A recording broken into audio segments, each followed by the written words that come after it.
Hey everybody, it's Matt from You and Your Horror Movies, and welcome to my 31 Days of Horror. Yes, I am bringing it back. I think this is my 5th or 6th year doing this. I don't know, I don't pay attention. But if you don't know what my 31 Days of Horror is, it's a review a day for 31 days.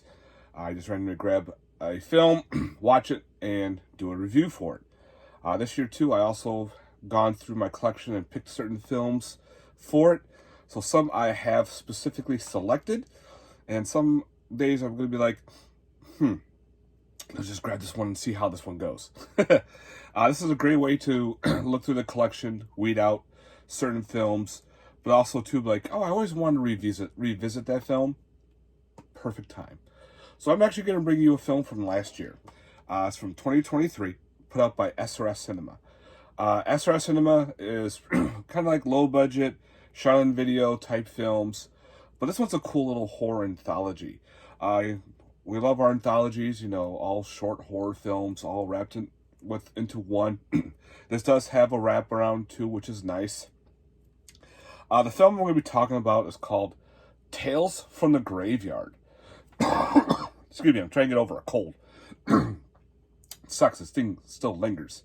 I feel so much better, but this thing won't go away. So pretty much what Tales from the Graveyard is, this one girl, she receives a VHS in the mail.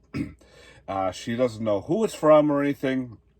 She opens it up and it says, you know, if you watch this tape, you could become part of the graveyard. Ooh. So pretty much with her curiosity, she's bored. Let's watch it. So the host is this one lady dressed up as this witch. She brings you pretty much 3 tales of terror.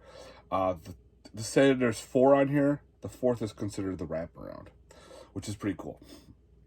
All right, so I'm kind of watching this. The first movie is called Sleigh Bells, which is actually a Christmas one, which I thought was kind of weird, but okay. So in this one, this woman is preparing a Christmas dinner. Their grandmother just passed away last year. She wants to recreate her food and, you know, have everybody over, you know, reminisce and remind grandma and everything. She drops her eggs and she's like, shit, I have to go out and pick up some more eggs. Going into the car, she turns on the radio and these news broadcasts come over about murders that are happening in her town. Random killings, possibly a serial killer, someone escaped from a mental asylum. All the warnings, you know, not to go out. So pretty much she said, screw it, I'm going to go out. And pretty much she starts to go to like a small little gas station and she starts to get worrying, you know, she starts, is this guy the killer? Is this guy the psycho? And she starts getting paranoia set in. She gets her stuff and she just wants to leave. So it's a whole paranoia type thing.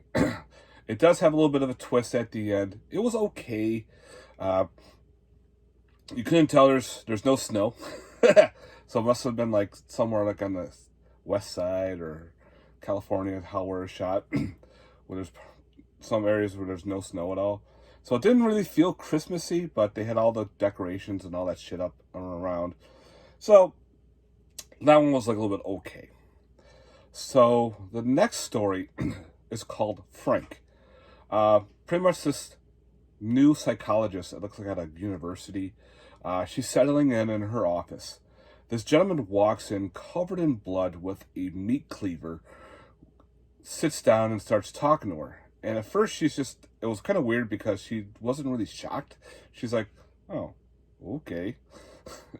You think that guy comes in covered in blood with a meat cleaver, you'd be kind of freaked out.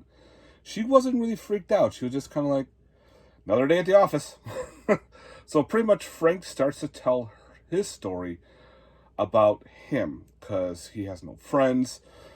He committed some murders. What it was is he works at a meat packing plant. He's like a butcher.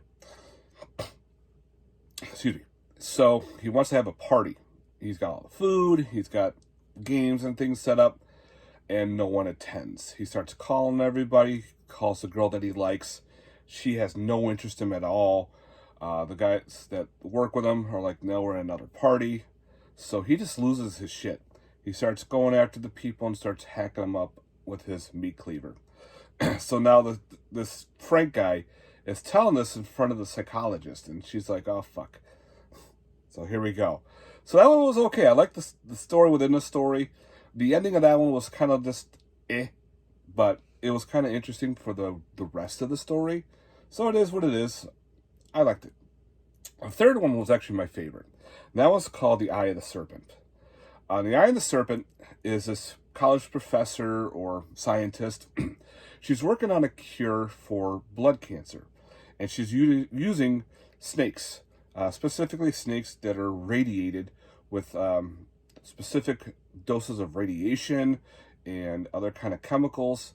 And she's starting to make a breakthrough. So she wants to go to the head of the committee to get more funds because she wants to start working on human trials.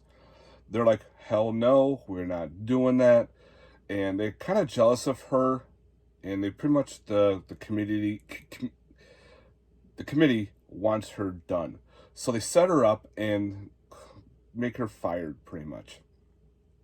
Upon packing, she takes her snakes, even though she wasn't supposed to. She goes, they're mine. I don't give a shit. They're mine. She starts packing them up, and one of them bites her. And of course, now she's infected with radiation snakes. So also now she starts to mutate into this human snake hybrid creature, which looked pretty cool. It kind of reminded me of like a Halloween mask. But again, this is a low budget film, so you're not going to have this incredible looks and everything, but the look of the snake humanoid was pretty interesting. I liked the way it looked. So now, of course, she goes after revenge on the committee and starts picking them off one at a time.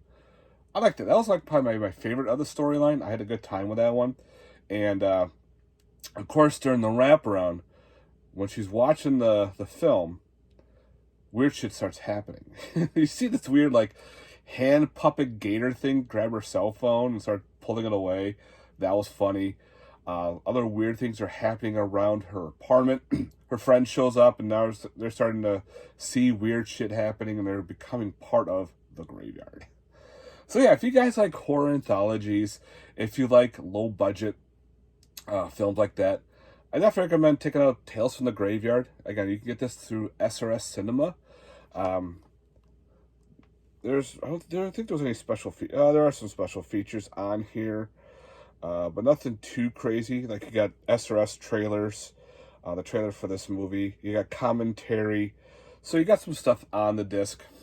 So I definitely recommend, guys, if you want, check out Tales from the Graveyard from 2023, put out by SRS Cinema. So yeah, guys, thanks very much for watching. I hope you enjoyed this little review. Let me know in the comments down below. Stay tuned. I got some more films lined up for this month. Later, guys. Peace.